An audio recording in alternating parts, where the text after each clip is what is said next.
membawa mayat si Ayoko ini ke rumahnya dan dikoleksi di sana selama 2 hari 2 malam. Kemudian dilucuti semua pakaiannya, dijadikan bahan fantasi yang otak pikirannya kotor itu si Miyazaki nih selama 2 hari 2 malam diletakkan di tempat tidur dia. Aku pun nggak tahu kenapa dia nggak ketahuan sama orang lain.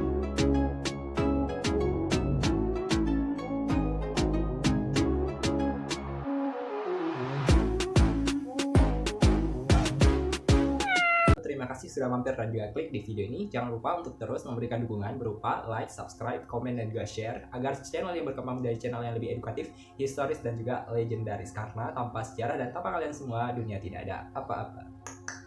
Beberapa season sebelumnya aku nggak pernah tuh bahas masalah kriminalitas lagi ya. Kalian pasti kangen kan dengan apa yang bakal aku bahas.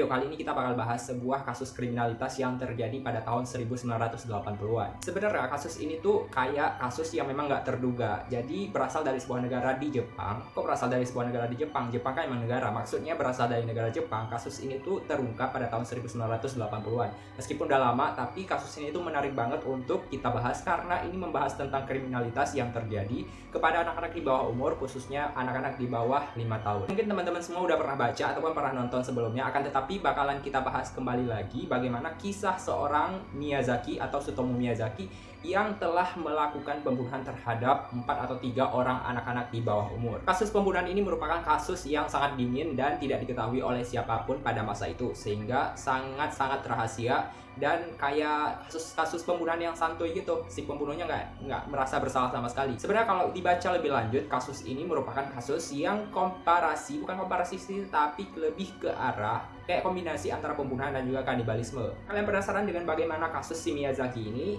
Kita lanjut ya. Oke, by the way, sebelum kita lanjut, jangan lupa untuk teman-teman semua yang menonton dan juga mengklik video ini, jangan lupa untuk memberikan dukungan kepada channel saya dengan cara mengklik tombol subscribe, like, dan juga komen, ataupun share kepada teman-teman yang lain agar kita lebih waspada terhadap kejahatan yang terjadi di sekitar kita. Tanpa berlama-lama lagi, mari kita bahas satu persatu dari step by step kasus Miyazaki yang terjadi pada tahun 1980-an.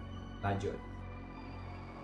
Nah, kasus yang bakalan kita bahas hari ini adalah kasus Tsutomu Miyazaki yang merupakan seorang warga Jepang yang lahir pada tahun 1962, tepatnya pada tanggal 21 Agustus. Masa kecil dari si Miyazaki ini sebenarnya berasal dari keluarga kaya tuh, yang ayahnya bernama Katsumi Miyazaki yang merupakan seorang pemilik harian koran yang ada di lokal wilayah Jepang gitu. Jadi kayak memang tumbuh dari keluarga-keluarga yang berkecukupan. Nah, meskipun terlahir dari keluarga kaya, akan tetapi kehidupan si Miyazaki ini tidaklah bagus-bagus amat karena dia terlahir sebagai seorang yang prematur. Karena terlahir sebagai bayi yang prematur, maka si Miyazaki ini tumbuh dengan tubuh yang cacat dan tidak sempurna seperti anak-anak yang lain. Jadi nggak heran tuh kalau misalnya setiap dia sekolah ataupun menduduki pendidikan di setiap jenjangnya, dia mendapat bulian dari teman-teman sekelasnya karena memang tubuhnya yang tidak sempurna seperti anak-anak yang lain. Teman-temannya menjuluki si Miyazaki ini dengan tangan yang konyol, dalam bahasa Jepangnya seperti itu ya. Karena merasa tidak tahan dibully, akhirnya si Miyazaki ini berubah menjadi anak yang introvert dan tidak terbuka kepada orang lain. Artinya dia menjadi seorang yang pendiam dan tidak menceritakan apapun kepada orang lain termasuk kedua orang tuanya. Sebenarnya kalau dikulik, dari titik pembulian yang dilakukan oleh teman-teman sekelas dan juga sejenjang pendidikannya inilah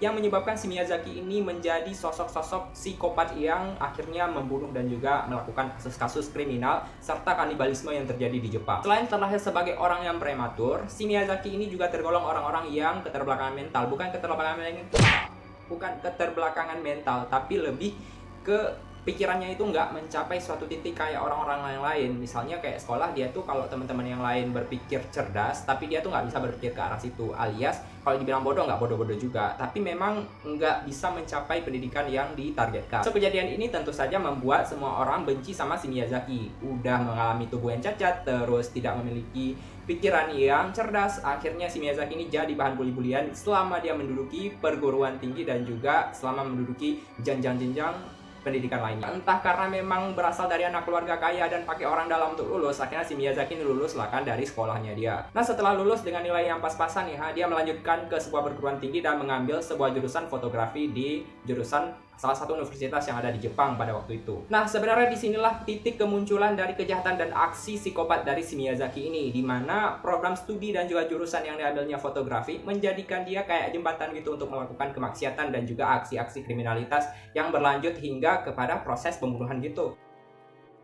Hal ini terbukti pada suatu hari ketika dia mendapatkan tugas untuk bisa mengambil gambar-gambar yang seharusnya diambil gambar alam atau aktivitas manusia. Dia sengaja tuh datang dan bolos dari kampus untuk datang ke sebuah tempat ataupun tempat-tempat olahraga. Di sana itu dia tidak melakukan tugas kuliahnya dengan baik, akan tetapi mencoba untuk mencari titik lain kayak alias cuci-cuci mata gitu, melihat gadis-gadis yang berolahraga. Dan juga tak tanggung-tanggung si Miyazaki ini juga memotret beberapa gadis yang kemudian bahan-bahannya itu dijadikan bahan fantasinya dia, bahan fantasi otak mesum dia. Dan akhirnya ya you know lah apa yang dilakukan oleh seorang psikopat kayak si Miyazaki ini. Sebenarnya kejahatan yang dilakukan oleh si Miyazaki ini pada mulanya memang tidak diketahui oleh siapapun, karena memang anaknya introvert banget. Artinya segala informasi sama dirinya itu ibu kandung sama ayahnya juga nggak pernah tahu apa yang terjadi sama si Miyazaki. Hingga pada suatu hari dia kepergok tuh sama mamanya karena lagi ngintip kakak kandungnya sendiri. Atau kalau nggak salah bukan kakak kandung sih, saudari kandung lah pokoknya gitu. Kebetulan si saudari kandungnya itu lagi mandi dan ketahuan sedang diintip sama si Miyazaki ini. Dan ibunya pun menegur, kenapa kau kayak gitu ya kan? Perbuatan kau itu tercela, nggak boleh kayak gitu. Bukannya si Miyazaki ini malah nunduk dan juga merasa malu, malah mau menyerang mamanya nih, mau dibunuh mamanya, mau diancam-ancam lah gitu. Yang mamanya takut lah kan apa yang terjadi sama si anaknya ini. Akhirnya dah lah kan, mungkin kata mamanya ya khilaf anaknya itu. Akhirnya dimaafkan lah, oke, damai. Dan akhirnya keluarganya kembali biasa-biasa aja. Nah setelah lulus kuliah dan juga dipaksa kerja di sebuah kantor teman ayahnya ini, aku juga nggak tahu kenapa dia bisa masuk kerja di dalam salah satu perusahaan teman ayahnya. Ya mungkin the power of orang dalam kali ya, makanya dia bisa kerja di salah satu perusahaan milik teman ayahnya itu. 3 bulan berselang setelah dia kepergok melihat dan mengintip saudari kandungnya itu mandi, maka disinilah titik aksi pertama kali si Miyazaki ini dimulai. Pada suatu hari si Miyazaki ini lagi jalan-jalan tuh, nggak tahu kenapa, mungkin dia lagi cari referensi di alam-alam terdekat, dan sampailah dia pada satu titik di mana menemukan seorang gadis berusia 4 tahun. Kebetulan si gadis ini tuh lagi berada di depan rumahnya, dan nama gadis ini tuh namanya Marikono atau biasa dipanggil dengan Kono. Jadi si Kono ini memang gadis, bukan gadis sih, kayak anak-anak masih 4 tahunan gitu, kayak bocah masih. Jadi kayak masih ada polos-polosnya gitu. Melihat ada kesempatan si Miyazaki pun beraksi. Akhirnya dijanjikanlah sama si Kono tadi kalau misalnya dia bakal ajak si Kono untuk naik mobil mewah yang dia punya dan untuk keliling-keliling dan melihat alam-alam sekitar. Ya mau aja kan, namanya juga bocah 4 tahun, ya udah ngikut aja si Marikono ini. Setelah mendapat persetujuan dari si Marikono dan kemudian si Marikono anak kecil 4 tahun dinaik ke mobilnya si Miyazaki, maka dibawalah jalan-jalan selama 90 menit tuh keliling-keliling. Nggak tahu udah jauh banget dari rumah si Marikono nih kan. Tibalah pada sebuah titik di mana itu udah termasuk titik yang nggak ada orangnya lagi, alias kayak wilayah hutan-hutan gitu. Sampai di titik itu si Miyazaki beraksi lagi. Dibilanglah sama si Marikono ini, "Nak, Om mau ajak kamu ke tempat yang ada banyak bunga-bunganya kan, Jadi kamu mau ikut nggak?" katanya. Ya udah, karena memang anak kecil nih, iya gampang dibohongin dan masih polos-polosnya, ya Marikono ikut aja, aja. Ya udah, aku ikut Om, katanya. Setelah meninggalkan mobilnya yang terletak di pinggir jalan, lalu si Miyazaki mengajak si Marikono ini untuk datang ke pedalaman hutan-hutan gitu untuk melihat bukit-bukit yang katanya banyak sekali bunga-bunga, entah bunga apa, bunga rafflesia kali ya, atau bunga bangke. Setelah membawa si Marikono ini sekian jauh dari jalan dan juga titik mobil mereka berhenti tadi, kemudian si Miyazaki ini memutuskan untuk mencekik lehernya si Marikono sampai tewas. Nggak tanggung-tanggung tuh si Miyazaki langsung menggelar aksinya mencekik anak di bawah umur 4 tahun, Wak. Jadi kayak nggak ada rasa kasihan-kasihannya kan ya. Karena memang kan kalau misalnya anak 4 tahun itu lagi masa-masa lucu-lucunya kan, memang tega kali Bang Miyazaki ini kan. Nggak tanggung-tanggung nih si Miyazaki juga mencopoti semua pakaian jenazah si Marikono ini dan kemudian memotretnya dengan kamera miliknya dia itu.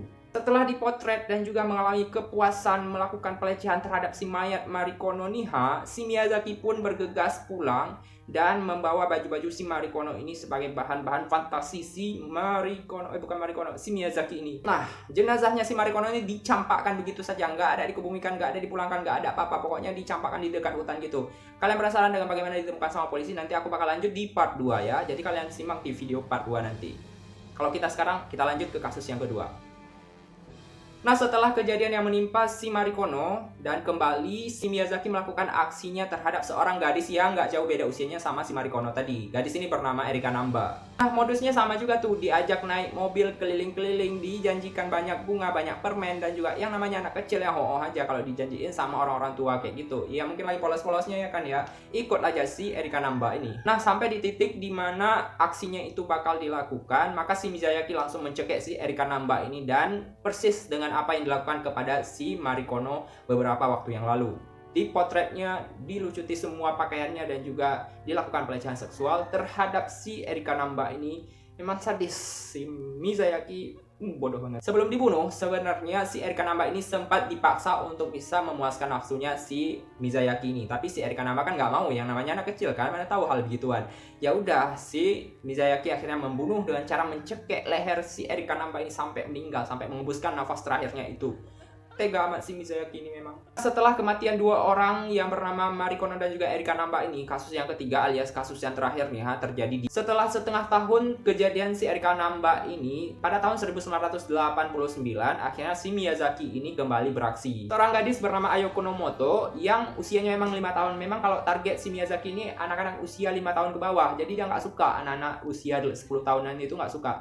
Yang suka emang kayak pedofil gitu, kayak ada pedofil, kemudian kanibal, kriminal, emang lengkap lah si psikopat ini satu. Modusnya itu berbeda dari si Erika Namba dan juga si Marikono tadi. Jadi si kasus Ayoko ini pada suatu hari si Miyazaki ini melaksanakan tugasnya sebagai bukan klien, tapi fotografer untuk bisa memotret si Ayoko ini pada suatu taman. Pada kasus ini si Ayoko ini mulanya dimodusin kayak yang pertama-tama kali diajak ke tempat yang lebih jauh. Akan tetapi aksi si Mizayaki ini sempat dilihat sama orang dan si Ayoko ini sempat meronta dan juga melawan si Mizayaki. Sehingga ketika ada orang-orang yang melihat aksi ini, maka loloslah si Ayoko ini. Nah nggak tanggung-tanggung si Mizayaki emang nggak punya pikiran yang dalam kali ya. Setelah 5 hari perlakuan yang dilakukan kepada si Ayoko tapi gagal, kemudian 5 hari kemudian dia kembali untuk melakukan aksinya terhadap si Ayoko ini. Didatanglah si Ayoko yang berada di taman pada waktu itu, dibawalah dan juga dikriminalisasi dengan kejam sama si Mizayaki ini. Tahapan dan juga tata cara pembunuhannya itu sama, kayak dicekek-cekek gitu juga sampai meninggal si Ayoko ini, Wak. Jadi kayak memang ada tabiat si Mizayaki ini mencekek dengan kekuatan tangannya. Padahal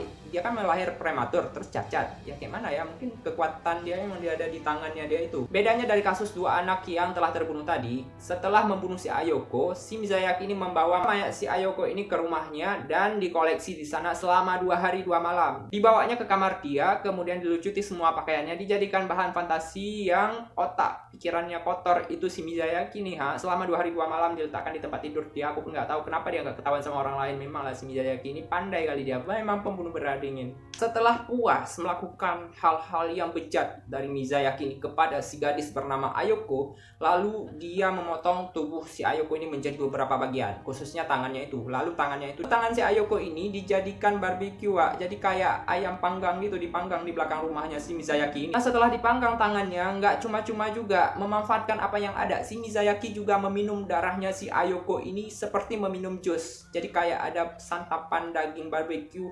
Tangan si Ayoko ini sama darah si Ayoko ini memang jadi satu.